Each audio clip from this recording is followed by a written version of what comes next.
Hello and welcome, our blood viewers, to RTD's News English edition. As usual, we bring to you the major and top highlights of tonight. Let's follow. The Ministry of Trade receives a ZELCAF delegation on working mission in Djibouti.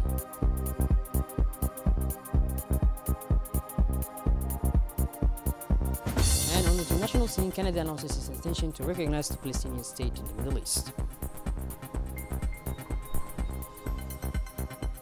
Those were the major and top highlights. Welcome back to our newsroom, our blood viewers.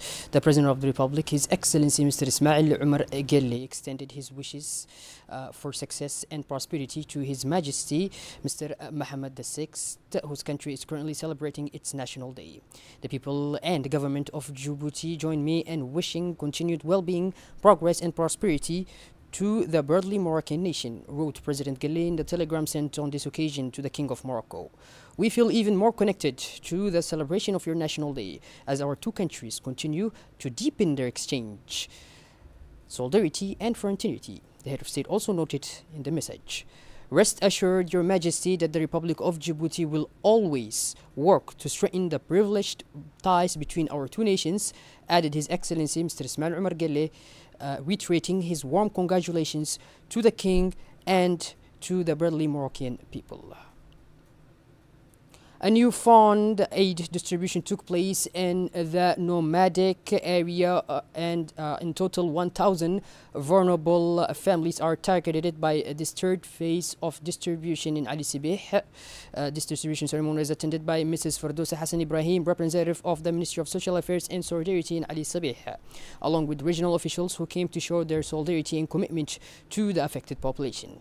This humanitarian operation reinforces the efforts undertaken by the government of the Republic of Djibouti in response to the exceptional drought that has affected several regions of the country for nearly a year. It is motivated by the urgent appeal launched by President Ismail Omar Guelleh, calling for swift, united and coordinated action to assist the communities most severely impacted. In addition to food aid, this initiative is part of a multi-sectoral response aimed at also providing support in water, health, nutrition, particularly for nomadic populations in remote bush areas. More humanitarian convoys are already scheduled in the coming days to reach areas even more exposed to the climate emergency. A graduation ceremony was held today at the premises of ENAP, marking the success of a group of young professionals who are now better equipped to enter the workforce. The event was jointly organized by the Ministry of Labor, responsible for administrative reform, and the Ministry of National Education and Vocational Training. The ceremony was attended by senior officials from both ministries, ENAP training staff, and the participants who received their certificates. This initiative is part of the government's efforts to improve the employability of young Djiboutians through qualification programs that meet the real needs of the local and regional labor markets.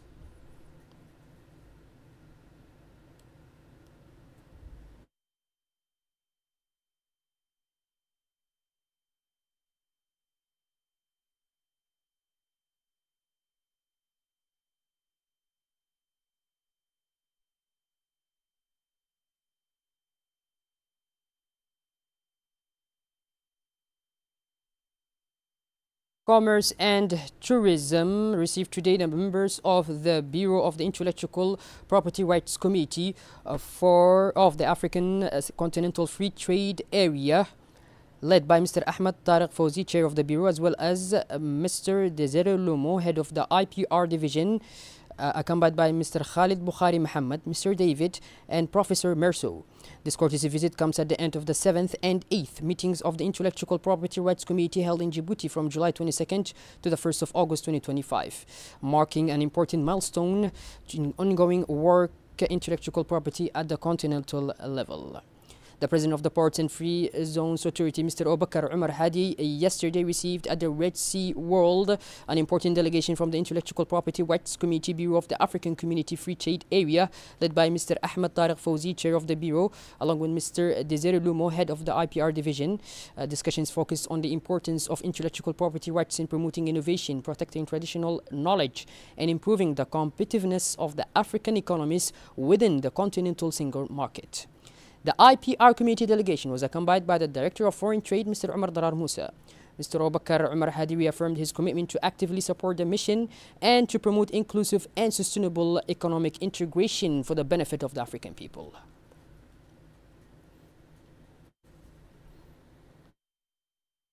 Still on the national scene, the official delegation representing the Republic of Djibouti for the 13th CJSOI Games departed yesterday for Seychelles, where the 13th Games of the Indian Ocean Youth and Sports Commission will be held from the 1st to the 10th of August. With more than 62 young athletes, the Djiboutian delegation will take part in this major regional event that brings together member countries for sports competitions, cultural activities, and youth-centered exchanges. The delegation is led by the Minister of Youth and Culture, Dr. Hibu Mumin Asowi, who is also the current president of the CJSOI, accompanied by athletes, sports federation officials, youth experts, supervisors, and a qualified medical team mobilized to ensure the smooth participation of the Djiboutian team. This trip is part of the national policy for youth and regional cooperation. It also aims to build youth capacity, foster intellectual exchange, and encourage excellence and personal growth. The Ministry of Youth and Culture wishes great success to all the young athletes and encourages them to proudly represent the national colors in a spirit of brotherhood and competition.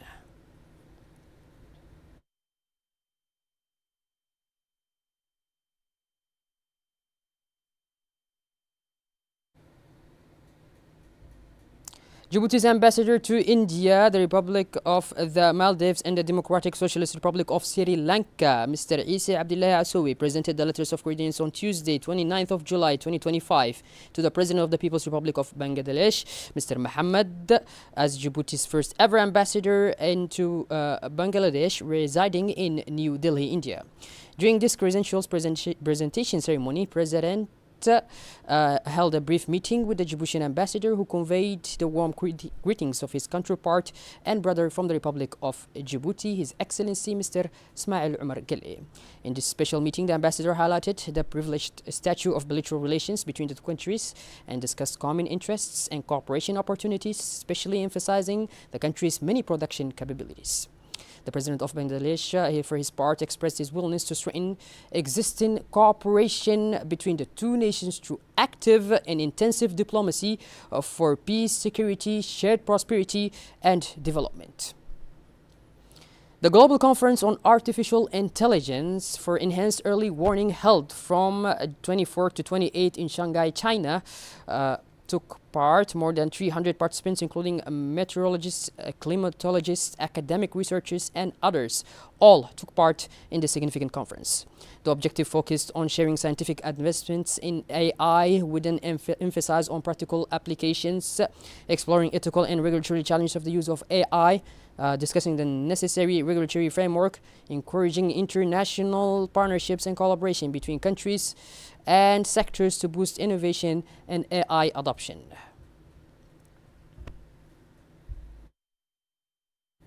The 22nd graduating class of the International Advanced Investigator Training Program at the International School for Practical Training in Criminal Investigation concluded their course in a vibrant ceremony presided over by Djibouti Prosecutor General Mr. Ibrahim Hussein Waez. The event was attended by the Prefect of Arta, the first consular to the French ambassador, the President of the Regional Council of Arta, the Chief of Staff of the National Gendarmerie, the Internal Security Attached at the French Embassy, a representative of the National Union of Djiboutian Women, and many other senior officers of the National Gendarmerie.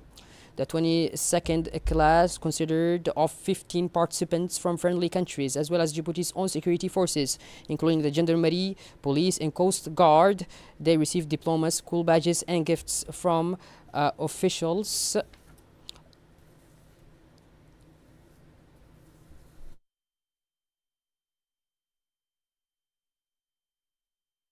And concluded on these images.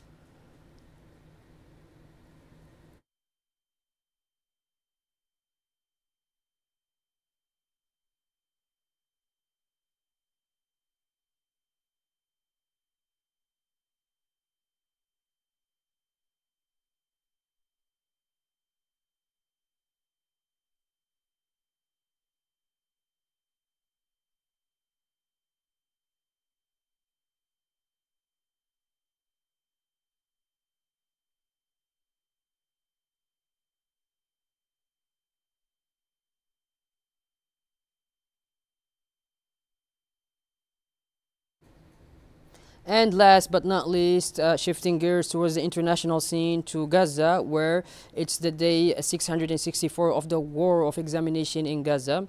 On the 664th day of the war of examination against Gaza, the occupying forces once again targeted starving civilians, carrying out raids that resulted in both injuries and deaths just hours after perpetrating massacres that left more than 80 people dead. Well, by this, our blood viewers, we finally conclude this edition. Thank you for being with us, and make sure to tune in later for more as usual. Have a wonderful evening and take care. Thank you.